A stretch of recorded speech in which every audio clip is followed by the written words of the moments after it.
I walked into this very beautiful cathedral about a year ago as the only non-Japanese, and I was received with open arms by the ever-smiling pastor Saito Sensei, as well as the incredible members of the congregation. I mean, it was such a warm, welcome, and hospitable reception, and that really made me feel loved and at home in my Father's house. That was how I found a home, and so I began to attend the worship service there on a weekly basis, and I was being blessed. But after a while, the thought of what I could do to serve began to echo in my heart. I started asking myself questions like, oh, what can I do to also be a blessing to other members of the congregation? And so I observed that some kids were always playfully running around during the worship service, and that was it.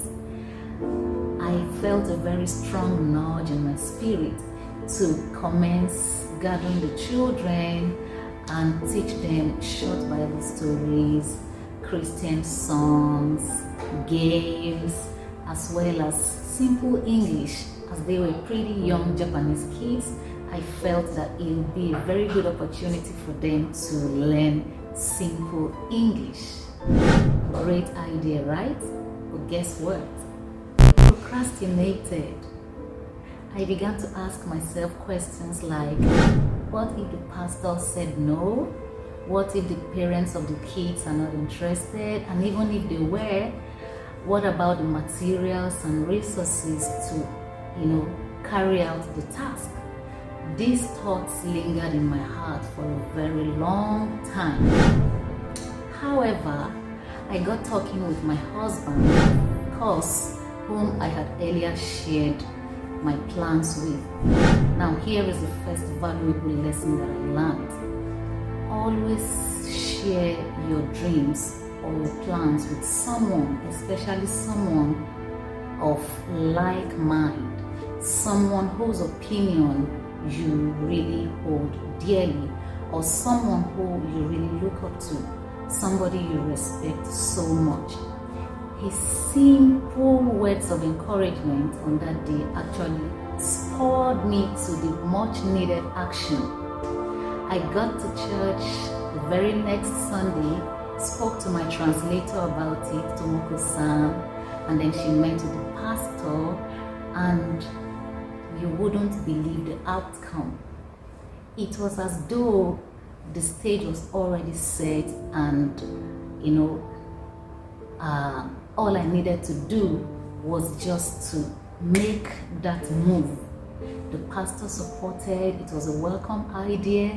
The parents of the kids, they embraced the whole idea. The kids were all willing to learn. In fact, other members of the church came around to give their support. The resources, the materials, everything was provided. And the lessons actually started the next Sunday after I had made my intentions known. Oh my God. I was so happy, and the kids were also very happy. They began to, they were so excited about the whole lessons, the games, the songs, and for me, I was blessed, and the kids were also blessed as well. Now, this whole narrative also taught me a valuable lesson, that when God gives you a vision, He sponsors it. All you need to do is to make that move. Don't wait, don't procrastinate, just move. Move, because the God who gave you the vision will always sponsor it. Now, the kids, they are better people, and I myself, I am fulfilled. One thing about delaying something that God has told you to do is you yourself, you will not be fulfilled, and you may also be denying some people the vital opportunity to be blessed.